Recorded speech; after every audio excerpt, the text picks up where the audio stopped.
Hello folks, welcome back. We are still talking about Spyderco knives. Okay, in this video I would like to talk about the Spyderco Endura 4.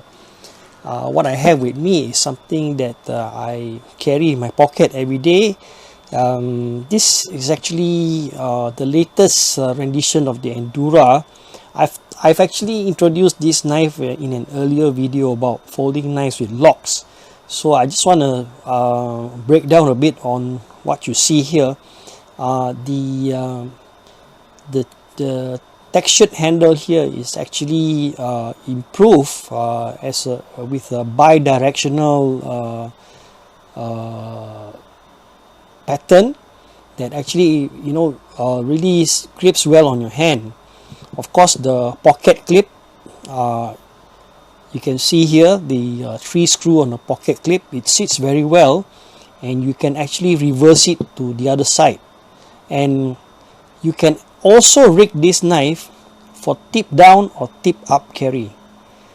Again, like the Endura, because it's such a enduring knife, they came up with a version right here that I actually saw with my own eyes back in 2018 when I went to Las Vegas and met up with Joyce from Spyderco, and I saw this piece, the Endura Titanium. It has a titanium handle, and the blade itself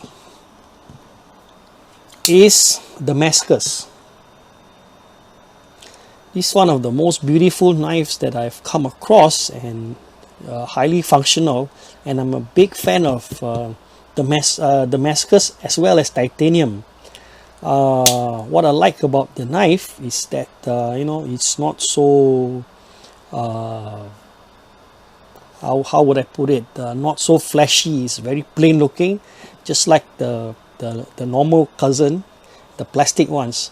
So for this piece, I would carry it on occasions when I need to dress up. So the titanium version is really handsome. What I like about it also is that you can fit a lanyard hole. It's actually incorporated on the slab of titanium, and if you want to maintain the knife, this knife can be taken apart using torque screws. But I like to warn you that there's a lot of fine parts here. If you're not careful, you're clumsy, you might lose the screws and all. In fact, there's actually a washer in the knife's pivot holding it together and also giving it that smoothness when you open. The Damascus version goes well over $200 US in the market. This one in particular is one of the most interesting. I did mention about the super gold steel. The Endura is something that really attracts me in many ways because of the design, the length.